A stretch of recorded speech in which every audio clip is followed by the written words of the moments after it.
There's just something about the speed and simplicity, but that speed and simplicity can be deceiving when you get behind the wheel. 20-year-old Emmy sent this text message to her boyfriend. "I love you too, and I'll try to make you happy." Moments later, Emmy was killed when her car slammed into the back of a tractor trailer. 18-year-old Taylor was also texting when her car slammed into a truck at 80 miles per hour. Her final text? "Driving and Facebooking is not safe. Haha." You probably think that these things could never happen to you. You're not alone.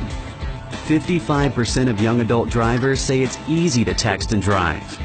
3/4 of the same young adult drivers feel confident that they are really good at texting behind the wheel. The reality is they are all delusional, and so are you. Drivers who text spend about 10% of their driving time outside their own driving lanes.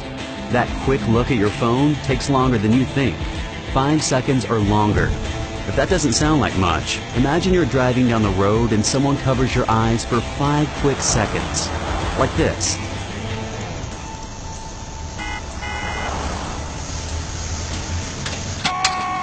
You'd probably feel very lucky if you didn't crash, but you choose to take your eyes off the road just like that every time you read or send a text. Texting and driving has now become the leading cause of teen driver death, surpassing even drinking and driving.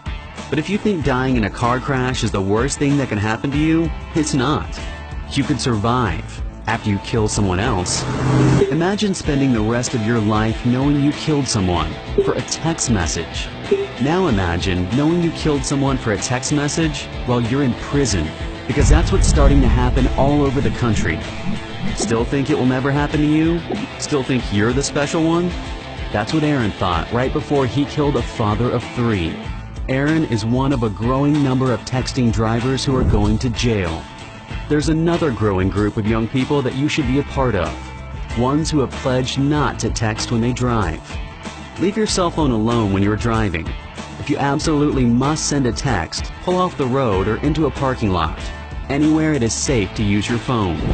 No text is so important that it's worth your life or someone else's. You aren't different, you aren't special, you're just another accident waiting to happen. Don't text and drive.